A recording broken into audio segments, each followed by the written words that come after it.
Jessica is not going to be able to be here today. She had a family situation come up, some type of a medical emergency. So I will be taking over today for the meeting.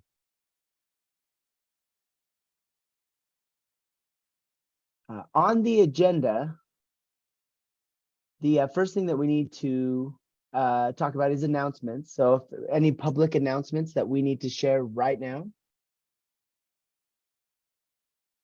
I'm not sure exactly what those announcements would be, but it just says key items need to be part of the information that the participants and other board members or the public involved need to share that. So are there is there anybody out there who needs to make an announcement?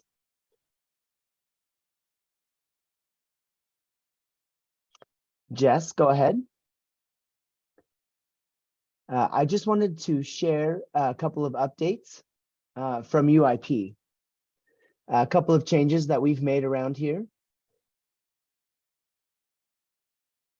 The first thing I wanted to share is we are setting up a process for a more quick return for emails. So if interpreters email us, for example, a question of how to get it certified or a problem with their account, in the past, it could have taken up to 2 weeks to 3 weeks to get a response for that. But we've got a new process for managing that system.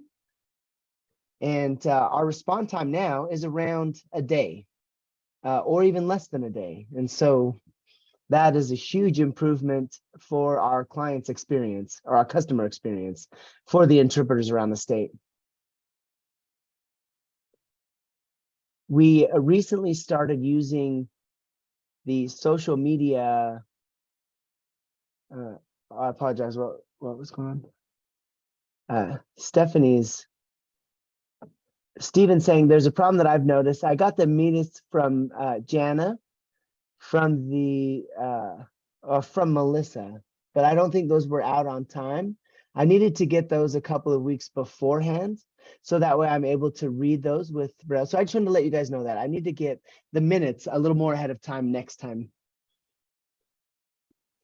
Okay, Stephen. This is I think I had emailed. Oh, this is Tom Robin. I think I emailed those out a few minutes ago. Or I mean, I apologize, a few days ago. So I think I got them on Monday. They came in through email, but this is Jess responding here to Stephen. Stephen, you are correct. This time I was a little bit slower to getting the minutes out. And the reason for that was because we had people who were out on leave. And so our staff here was very short-staffed, and they couldn't watch the whole meeting and then get the minutes all typed up. And so we were a little slow in this last turnaround time for the minutes. We will be better next time because all of our staff is back to working right now, so we should be okay. So when you only have 2 staff and one of them are gone for an extended amount of time, there is a big impact. So we appreciate your patience. So we talked about the email returns. We recently started utilizing our social media for communicating that out to the community, specifically utilizing Facebook to share information that is not critical. So it's workshop information that may be coming up. Maybe it's an ASL film or something, but we use Facebook to get that information out to the community. And on January 1st, we started utilizing it, really focusing on utilizing Facebook. And at that point, we had 98 followers. And today, 2 months later, we have 301 followers. So that's a big improvement in a couple of months with our communication via social media. And for workshops, if an agency or a school or university wants to provide a workshop, traditionally we had a paper trail that, so for example, an interpreter would sign into that. The workshop presenter would send the information to UIP, and then UIP would process that manually. And that would take a lot of time, depending on if the speaker got us the information right away after the workshop and whatnot. So recently we've changed our process to electronic. Now we are utilizing QR codes. So the workshop would present their workshop, and at the end of it, there'd be the UIP QR code. The audience would then access that QR code, answer a few questions, and then that would be submitted to us. And we can give them their CEHs, their credits. We can do that within around 3 days now instead of 3 weeks. So again, I think those are small little things that are helping change the process, but should have a big impact for our customers, the interpreters around the state. So those are a couple of updates I wanted to share with you all. And Tom saying, the second announcement on the agenda is there are some new board members. So Jess Nelson, and also, Jess Nelson Julander, and also Jessica Callahan.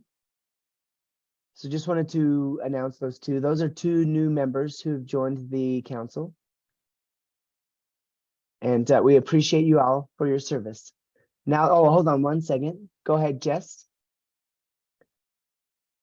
Jess is saying our two new board members, not Jess and Jessica, I apologize. That's who was going to mention the two new board members. So Jessica is not here, so I will take over in doing that for her.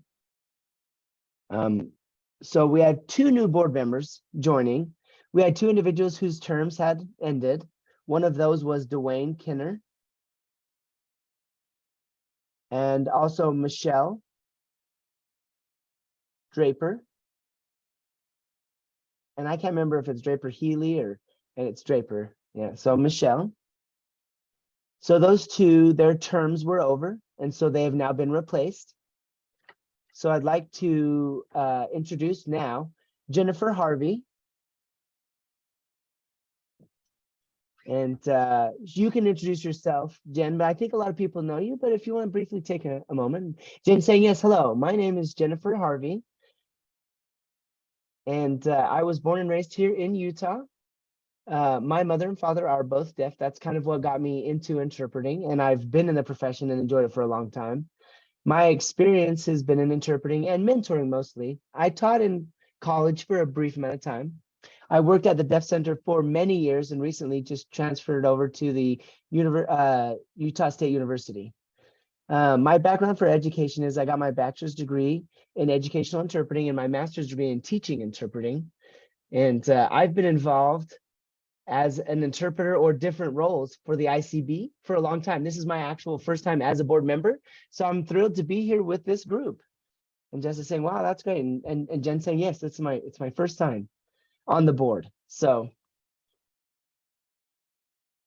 that's great. And so the second person we're going to introduce is Ben Daniels. And Ben saying hello. So I apologize. I was eating really quickly and then I planned on joining. And so hello, everyone. It's great to see all of you. I think I know most of you. My name is Ben Daniel. This is my second time on the board. The first time was back in 2018 to 2020. And now I'm kind of back again. So excited to be with you all. I'm one of the owners for 5 Star Interpreting with Cody Simonson. And we've been working together now for around 7 years. I've seen a lot of interpreters and the deaf community because of my company. I also am deaf. I was born and raised as a deaf individual. I don't know if there's anything else you guys want to know about me. And Dave is just saying, it's great to see you, Ben. Everybody's giving him a thumbs up. It's good to see you. So, and for your name, you just fingerspell Ben. All right. Is there any other members that we need to introduce? Okay, great. Clay, do you want to switch? Sure, let's go ahead and switch now. So their discussion is to Jess about setting up our committee and reviewing the UIP policies and procedures manual, the PPM. So they'll turn it over to Jess. She says, okay, thank you. It seems like I have a lot to say this meeting. I have a lot of comments. So last meeting that we had, we talked about the new PPM. We have changed our PPM to fit what we currently are doing and our current rules and procedures. Our PPM didn't match before, it was totally different. So we made those changes and it now is compatible with our testing and procedure that we follow to now. And the changes were pretty basic. It didn't require any discussion. Those changes had to happen because our process is what it is. And so now I'm noticing other things in the PPM that do require more of a discussion, more community involvement. So those of you here on the committee, we need to make sure we're making the proper changes together and it just makes sense that way. So my feelings are that we should have a small group set up to look at the PPM, to look at specific things more generally, and what needs to happen with our PPM in regards to them to make sure that they're clear, to make sure that we're following the law, that it's legal, and that we are providing the help that's necessary. For example, VRI interpreting. VRI interpreting, video remote interpreting, usually has a deaf person and a hearing person, and I am interpreting. So what happens legally? How does it apply to that situation? Any ideas? If the interpreter is in Utah, let's say, what if the deaf person's is in Utah? What about the hearing person? Tom is saying, I'm sorry, I missed what he said. Yeah, so as you can see, those points are not clear in the PPM. It doesn't tell us who needs to be what, and when it comes to certification, and the interpreter must be certified to interpret in Utah. That's clear, but in Utah, now we have video remote interpreting, video VRI. What does that really mean for us now? And so that is just an example of what kind of thing that we need to have more of a discussion on and what we need to clarify as far as our protocols are concerned. So some VRI companies follow our PPM. If they have an interpreter, let's say that's in Michigan, that interpreter will have an RID certification that's recognized here in Utah. And they will have a Utah interpreter. Every Utah interpreter will have their RID recognized here, but not all VRI companies do that. So as you can see, as our PPM, it's not clear on situations like that. So that was an example, but that considers thought and examination, comparisons to other states and what their protocols and procedures are, and what we feel should happen here for us. So it's my recommendation that we set up a committee, a small group of people that have expertise on the subject as much as possible with policies and procedures, of course, and have that group discuss and make proposals to the group, the bigger group in general. So the big group can look at what the proposals are, discuss it, make a decision, and that goes up to the director for further approval, my boss, Sarah Brennan. So I also recommend that the committee continue to work and have replacement staff as need comes, just year after year, to observe our PPM in particular. So that first year, it's going to require a lot more work because there's many things that have to be looked at and considered further. But after that, that small group can just do an observation, just a quick check through to make sure whether something needs to happen, like last year, if something small needs to be revised or not. And David has a question. Can you see me?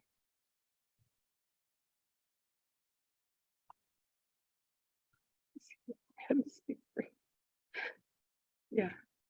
He was asking if the video was, there's no spotlighting of video, so I could just go ahead and start.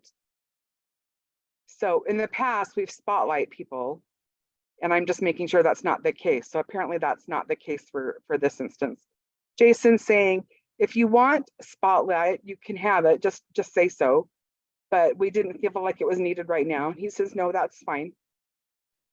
So if it's clear, the committee or the subcommittee that Jess is talking about, well, I don't know what you want to call it, for the PPM committee, policies and procedures, whatever you want to call it. If there is a testing committee or somebody who's involving in watching the tests, who developed the new test, that committee is not part of the board itself. They were a separate entity that people were outside, people who were outside of this committee alone were asked to participate in this testing committee. Is that what you're looking for? People that are outside of the interpreting board, or are you looking for people to serve within the interpreting board to make those proposals and to discuss what procedures and policies need to be changed? What are you foreseeing? What are you seeing in as far as that is concerned? Jess says, this is a good question. With the testing committee, the CEC, it's a little bit different because that committee was confidential. They didn't want to name their names to be disclosed. We didn't want information disclosed. And so it was kept very confidential in that committee in particular. This committee, I feel, should be function totally differently. This committee should be open, and because this experience, they're going to make documents that's going to be distributed to the public, and it's going to be a public record. So my feeling is they may have to be able to be seen and participated if they want to. They must have the ability to give feedback. So maybe this committee would be set up, maybe through a survey or set up through a small group, like a focus group of sorts. But I feel like this committee should have more general representation than the testing committee. So some of the board members, and some could be from the community itself. If you feel, go ahead. I'm open to ideas, and nothing is decided.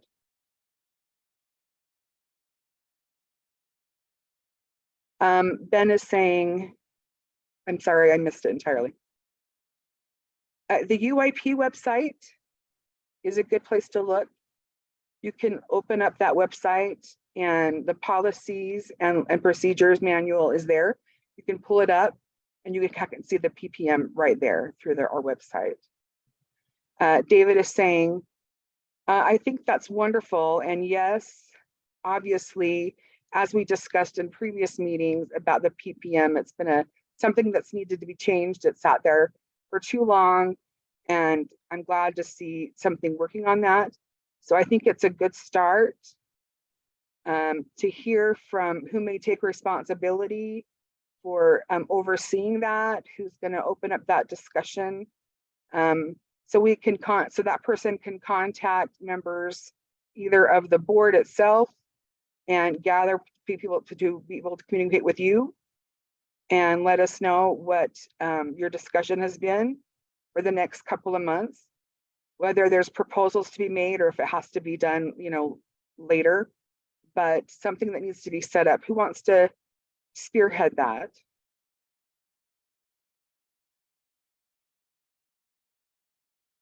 Jeff is saying, I have a question to ask.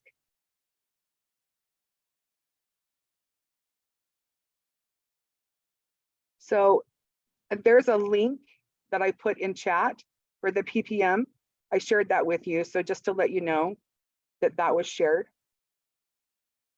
Okay, thank you. Okay, Tom is saying Jess and David. I think we need to clarify, more things that need to be improved for the PPM and what information lies there that we need to work on. Jen has a clarifying question. I don't know whether this is important or not, but right after I left UIP, the PPM became similar to a rule for related to the law. Is that how it still is portrayed, even though it's changed to a rule instead of a PPM, or is that been separated? Jess is saying, oh, that's a good question to clarify. We have the law in place, which has 3 tiers and that we follow. The top tier, the law, tends to be more generalized. And then beneath that, they have the rule. The rule is set up by the State Department. So our rules are set by DWS and they're more specific, but they are not entirely specific. A rule can give a general policy. And then beneath that, we have the PPM. And that's exact. That's the exact protocol in accordance to the law and the rule. So anything that is not specifically named in the law, not specifically named in the rule, is specifically named in the PPM. All right, Jen says, thank you.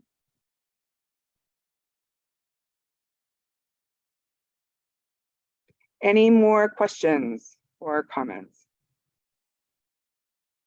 Jess says, I would suggest that we all as a group, in particular the chairperson, elect a chairperson for the committee, and then that chairperson can be responsible for conducting these, reporting back to us, to enacting this committee, giving progress reports to the board, etc. David says, good suggestion, I agree, and I have someone to pick. I can't make the proposal. I'm not a board member, so only you all can. Right, so as a committee member and a board member, we need to choose somebody to be that person, that boss, let's say, or do you want to choose that person from outside of our committee? I think it's appropriate to pick a person from the community, from the group. So, okay. I'm not volunteering myself. I am not skilled at policies and laws and procedures. That's just a jumble of mess to me. So the law is not my forte. So I know somebody who loves policies, is very savvy when it comes to that. Any of you feel like you're in that position, please raise your hand. Everybody shrunk down a couple of inches, I saw, Jess said. Nobody wants to volunteer. Tom says, yes, it's true. It's something to think about, I guess. Jen is saying, I'm new, and being a new board member, are all the board members here, or how many people are missing from our group? Jason says we have 3 that are missing. Okay, it's hard to visualize how many in numbers we are, so I wanted to get a better sense of that. Yeah, there's usually about 11. Me, Jessica's missing, Allison's missing. And who was the last one? Allison, Tom? Okay, yeah, that's right. David said, I thought you said Jessica. Maybe Jessica would be a good person to spearhead that committee. But I'm not, because she's not here, we need her to be here to allow for that. She's already the chair of the serving ICB. Oh, thank you. I'll take you over. Yeah, I got you now. Yeah. So yeah, so she is the chair for the ICB right now. So then maybe we should find somebody else for that. Ben Daniels is saying. And Tom is saying, I right now am the vice chair for the committee.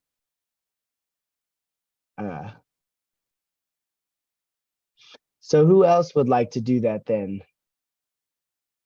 And Jess is saying the chairperson doesn't need to be on the ICB. So I would be willing to chair it if you guys are okay with that. Again, temporarily until we find somebody else who wants to do it, I can chair that. But hopefully we can get somebody from the ICB to volunteer with us for that. I'm still kind of new to this I'm awkward with the policy but I'm here to read it and kind of get to know it more. So I wouldn't mind being the chair or being part of the committee myself, Ben is saying. Thank you, Ben. Okay, all in favor of that? Or Amelia, did you have something to say as well? Amelia is saying yes. Typically, I would be willing. I actually enjoy that kind of work. It's fun. But recently, I just started a new job. And so right now, my brain power is very small compared to what you need. Maybe next year I'd be able to help you guys with that. I wouldn't mind helping out with that later on. But I apologize. This year is not a good year for me to do that. So the thing So I just would to let be you all know. is like how.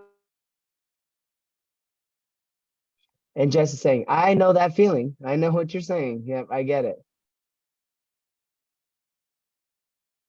All right. Okay. Do we need, I think we are still waiting on just a motion. So Jen? Does anybody need to second that or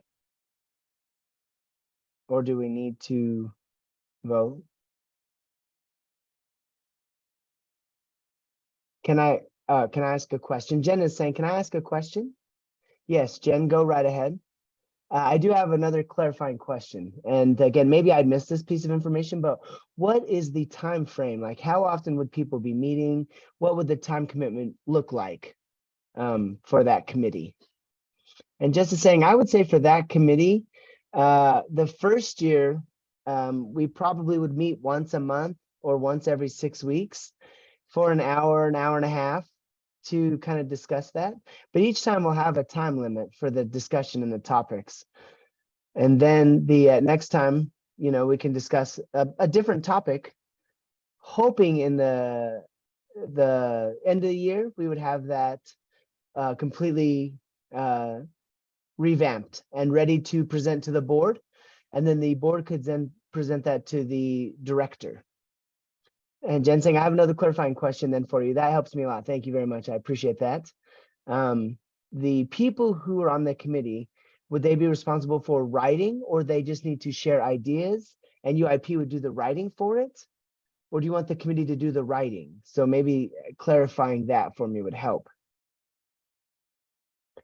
I would suggest that the committee write the language as well. Okay. So, and I think that if the board approves that, I don't know if the director will approve it or not, but I do believe if we have good people and good intentions, people who care about the profession, then we can get the right language in there.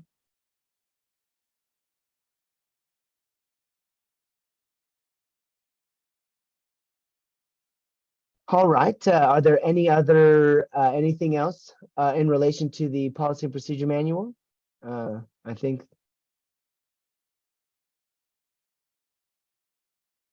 Do we need to get some more details about the PPM or about that committee?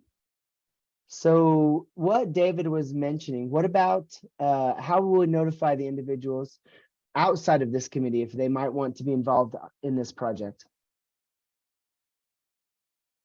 So my recommendation would be that we pick a chairperson first out of this group, and then that individual would be then responsible for picking a few more people to work with him.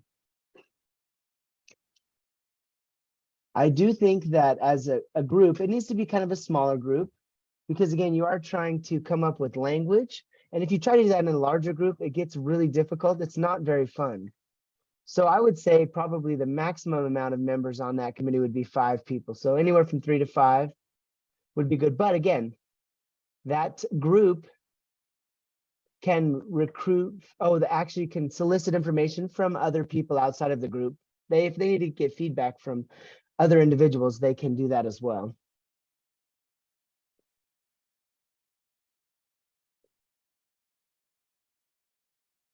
So number 4, we're going to talk about, okay, hold on 1 second. Tom, 1 second. We got to try to get Tom's attention real quick. So 1 second. So before we move on to number 4, we do need to officially get a motion for a chairperson about number 3. We have to vote on that, and then we can move on to number 4. So, oh yeah, I apologize, my misunderstanding there. Does anybody have a motion?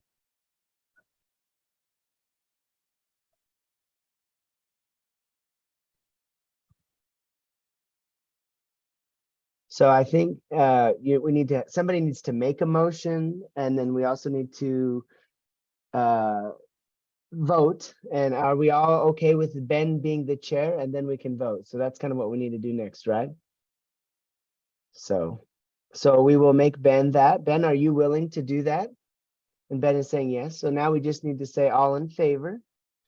So Ben is willing to do that. So now David is saying we just need to vote. So anybody who is a member. So Jen, yeah, so are we going to vote for vote now? No, so I'm a little bit confused on exactly what we're doing right now. We need to vote. All in favor of Ben, of nominating Ben?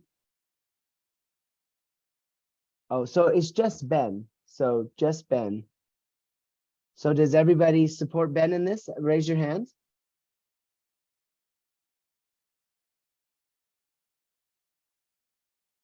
So that's 6 people who've indicated yes. Oh, that's 8 people. Okay, 8 people.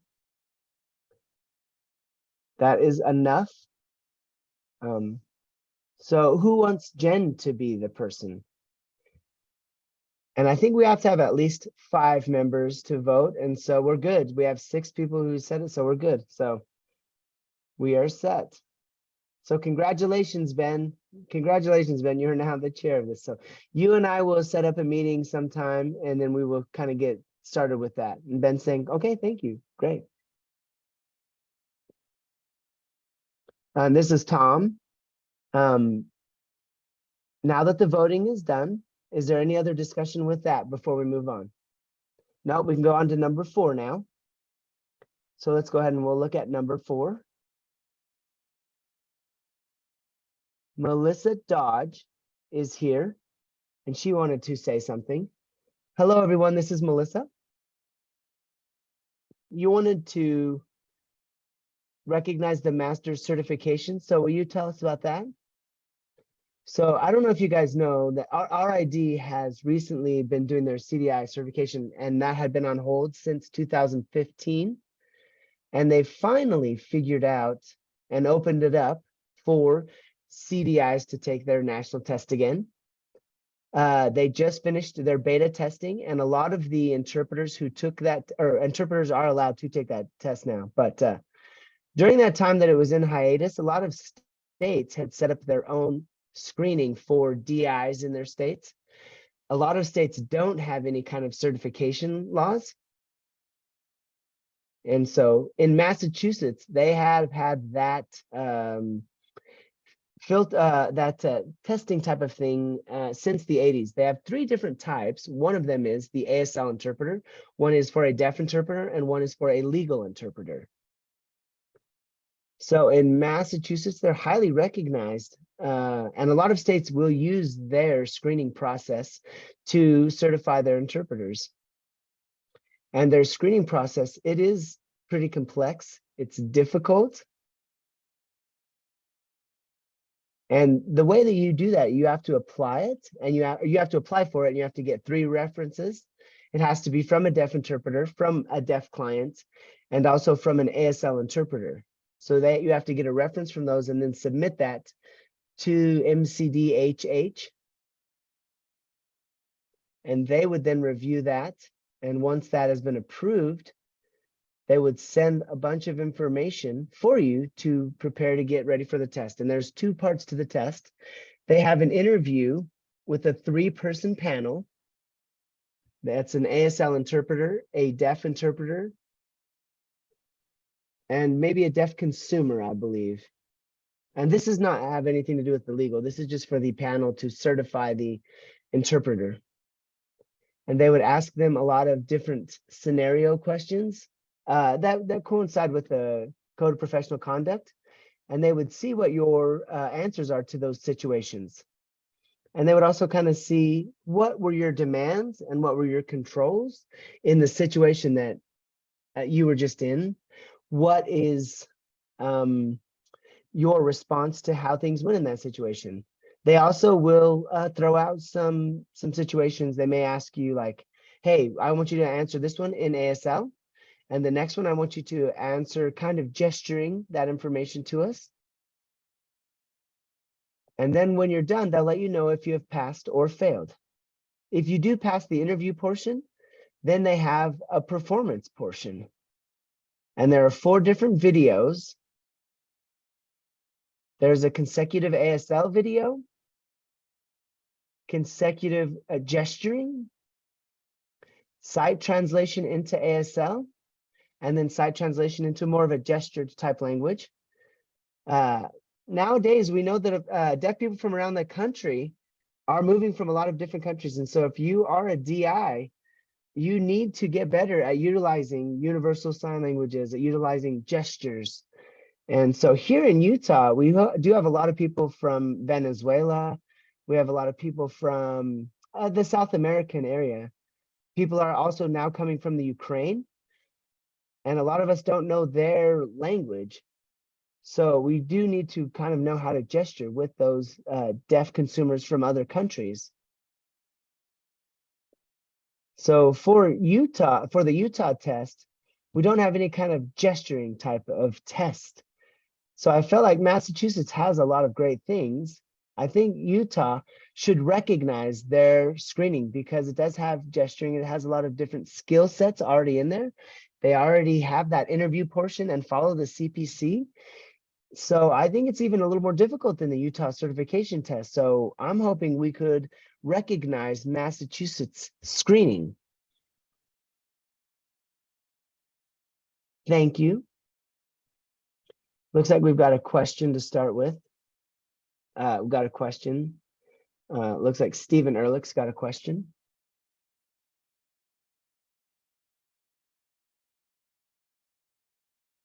So if we recognize Massachusetts certification, as far as that gesturing and stuff goes, how would the Utah interpreters get the training to be able to utilize, to be able to do that gesturing skill? And Melissa's saying that's a good question. I think there are some trainings around the country for that. I know the World Federation of the Deaf offers a universal sign language training. The interpreter, the World Interpreting Federation or agency, whatever it is, organization, does have training, but I'm not exactly sure how to answer your question, Stephen.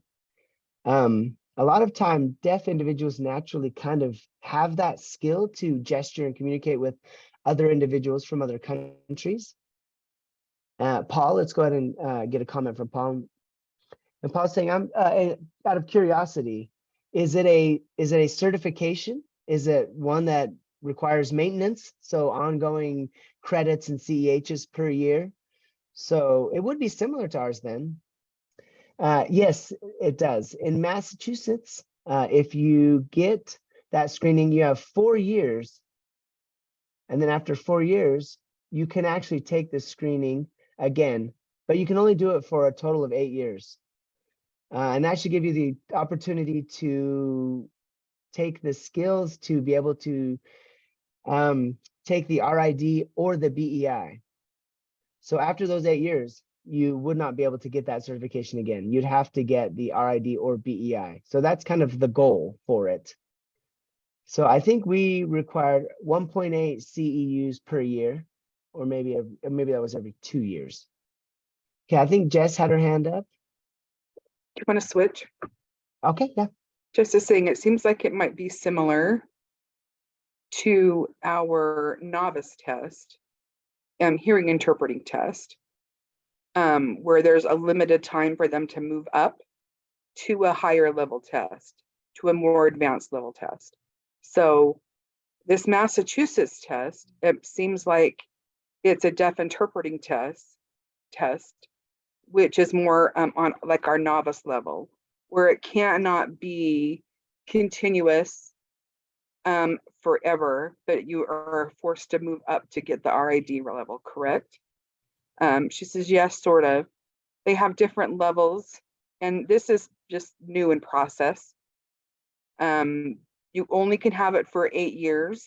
So that the newality of that process is in the years. But I've heard rumors that it says after 8 years, you'll be dropped. Tom is asking, what about renewal? Every 4 years, you do a renewal. So, but you're allowed 8 years and that's it? And she's saying yes.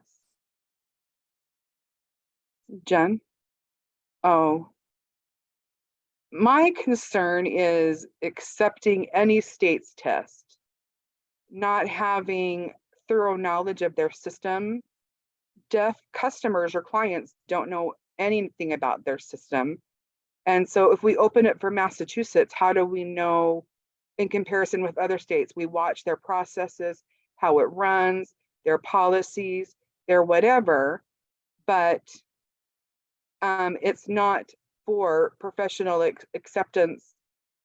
Or is it a worldwide system where they can communicate throughout the whole country, whether it be change or whatever, but they can communicate in general and in companionship with other things.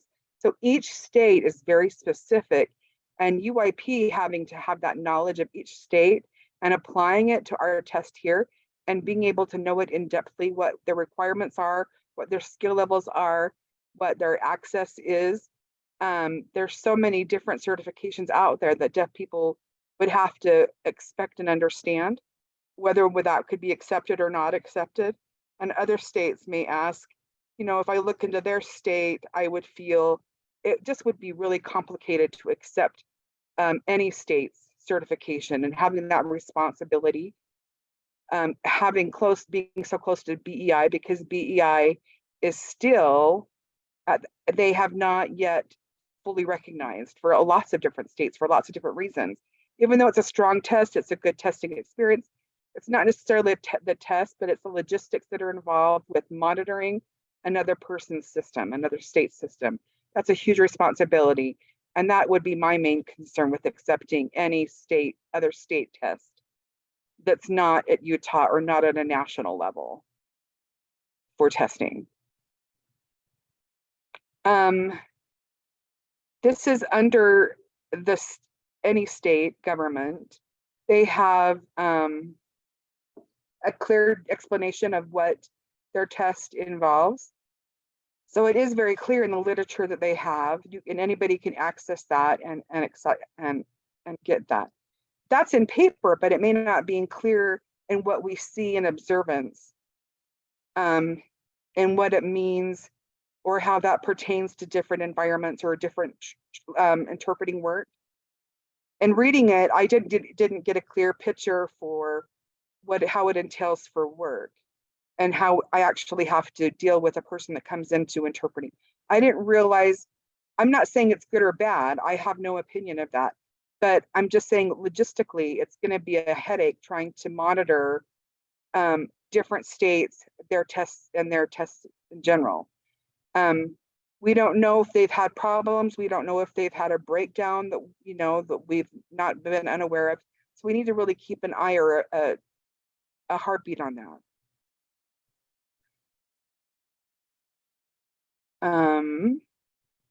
Amelia says, yes, I agree with Jennifer. I think that in general, we're opening up a can of worms in a sense. That's right. So if Utah wants to accept somebody's tests, other state tests, it needs to be based on policy for how we can observe the test and how we can set up a committee to make sure that those tests from those other states are being observed. And there's a whole different process. But I think that we need to set up that kind of system first before we go ahead and just flat out accept other state certification. But it's nothing against their certification alone. It's just like Jennifer said, and her point is just feeling like it would be so broad, and how would we monitor that?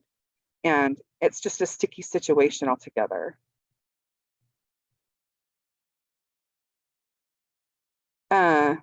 I'm not an expert with, this is Paul, I'm not an expert here, but I believe that we have a temporary permission. And it makes sense that if a person who's a CDI in another state has certification from another state that's not allowed here, we can sponsor them and allow them to work for up to, I think, a year. But yet they still have to take our test eventually to continue to work here after that. David is saying, in thinking, here we observe the test, but somebody lapses, but yet they still work. But the law is very strict about how certification needs to be monitored and maintained. So being able to accept a state test, how would we maintain that? RID, we communicate with, we have a connection with, we have access to their information. So it's very visual when we can see that certification to utilize within our system. But in Massachusetts, if we decide to add that, we'd have to reach out to them and ask every single person, is that person still certified? Are they still in line with the codes that your tests are involved with? It would really be kind of hectic. If somebody moved here and we could grant them temporary certification and allow them to work to the point where they become ingrained and settled, and then they can get tested here in the Utah test. I think we need to embrace what's just being said. I do agree with Paul about the temporary certification, because in looking at Southern Utah where I live, we don't have CDIs and we don't have certification in other states, in Canada, let's say. So there's nobody to interpret for me here, here in Southern Utah. So I'm stuck. So what am I supposed to do? Is I'm trying to develop another way where we can allow interpreters who are in Southern Utah area to have the CDI here and have that available to them. So we're just trying to figure out a way to do that. So there isn't, yeah, the intention is for people who are moving here, who have already working in another state, to give them time to go through our system, to test and pass and etc., but also to work at the same time while they're working on that process. Yes. Jess, I feel very fortunate because we have the opportunity to evaluate many different states' tests in my former life, let's say. Some states, they're awesome. Other states are not so awesome. They're worrisome. But it's interesting when you look at the websites, they look almost exactly the same. They're not, like Jennifer said, it's not about the paper, what it says on paper, but it's about actually what the process is in reality. For us, and then I feel this, for us to make this work and evaluate another state's test to see if it would match our standards, we would have to see several, like say 25 to 30 or maybe 50 interpreters who have passed that test. We would have to actually see them and see what their qualifications mean. Without that information, there's no way for us to know whether which of these directions that person lies in. We'd have to actually see the work be done. Can it be done? It can. That's something that can be done, but it's going to be expensive. And in addition to that, we also have to have a system that is set up to recognize another person's certification. And ours is not developed to add other certifications to. So we would have to pay money to develop a system that would recognize new certifications within our current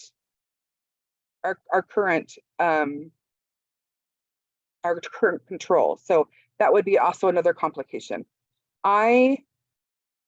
Let's worry about that, but let's focus more on there's no way that we can really evaluate or screen. And we also have to know how many people will it impact. Massachusetts certification, are a lot of people moving from Massachusetts to Salt Lake or to Utah? They're not. They'd have to develop a whole new system for one or like 2 or 3 people. And that would be complicated. Let's say Nevada decides to develop a test. And they said they're willing to share that information with us.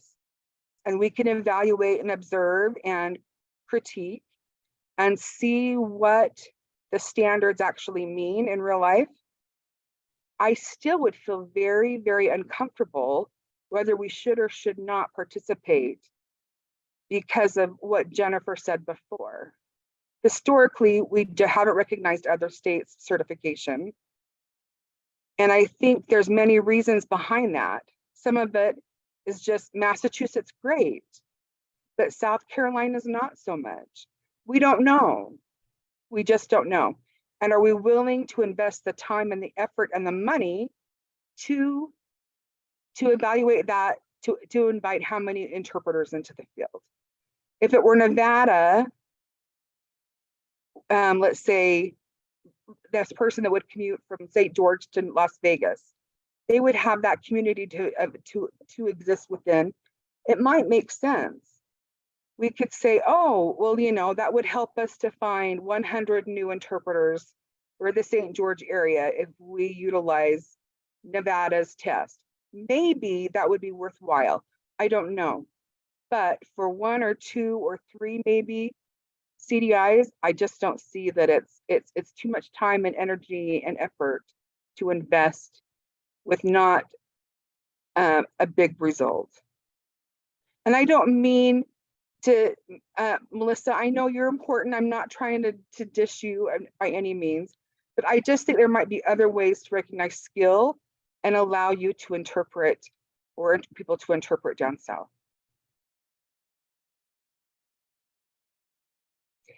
Tom is saying, any more questions or concerns?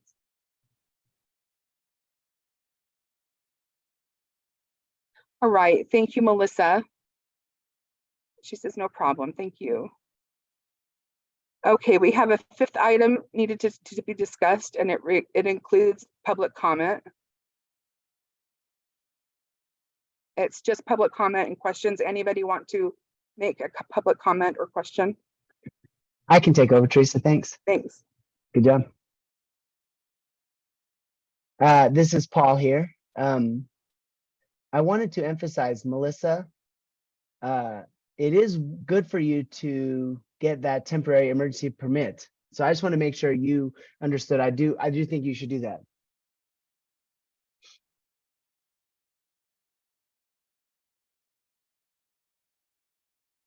Any other discussions? Is there any community discussion that we need to have? That's all of the things we had on our agenda for the meeting today. Do you guys have any other questions or other things that you guys would like to discuss here today? Something that's not, I know this was kind of a shorter meeting today, but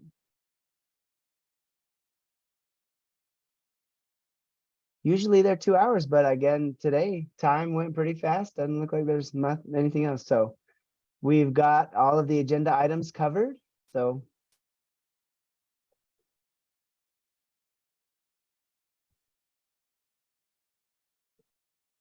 I don't think there's anything. Yeah. If there's nothing left to discuss, let's just go and adjourn. I will make a motion to adjourn the meeting. Paul and David both second that very fast. Everybody else seconds it very, very fast.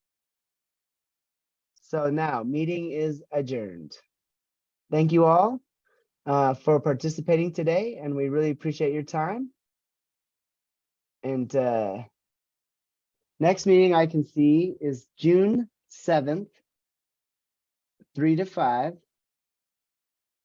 And yeah, the one after that would be either on Zoom or in person. So we're going to discuss that later on and decide. So is it either going to be in person or on Zoom? David, let's go ahead and discuss that. So typically do we meet, oh, so in the past we met in person, but let me just clarify. So in the past we met in person, and then the St. George individuals, so like for Alicia, she would join us on their big visions thing at the center. And then after COVID, we did Zoom. And now it's pretty easy, you know, it's pretty convenient. So for everybody, for Amelia, who's down in St. George, we've got people in Provo, people in St. George. I think it saves money and time, but again, face-to-face is great. The energy is a little bit better, but I've noticed that when Alicia's in there, sometimes we would forget about her when we're all live in one room and one person's on the visions. And I don't think that's as fair. So I've noticed that it's just more fair when we do it on Zoom. That's my feeling. I do understand having it in person would be nice. And again, I'm not the one who's going to make that decision. Jess, you guys all go ahead and make that decision. But I'm just saying from my own experience, you know, if we were all local here in the Valley, that'd be great. That'd be easy.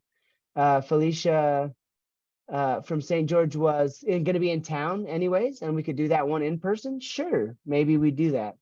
But that's just my thoughts about it. And Paul is saying, oh, Stephen has something he wants to say before we conclude. Hello, Jen. I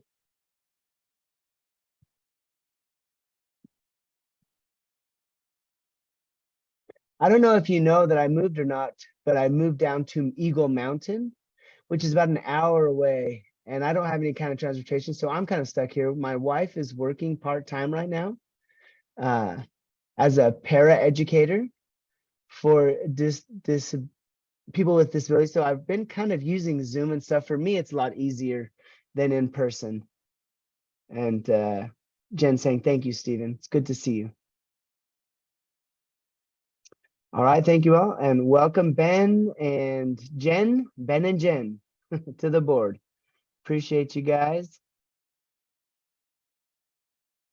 All right. There's nothing else. There's nobody else who needed to be aware of the meeting. Except for, I guess, Melissa from St. George. Was there anybody else? Okay.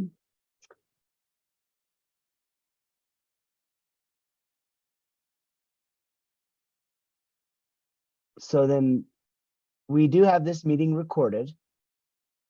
Hopefully, if anybody has any questions, they can let us know before the next meeting so we can add them to the agenda. All right, everybody. We'll say this meeting is adjourned. Hopefully you guys all have a great rest of your day.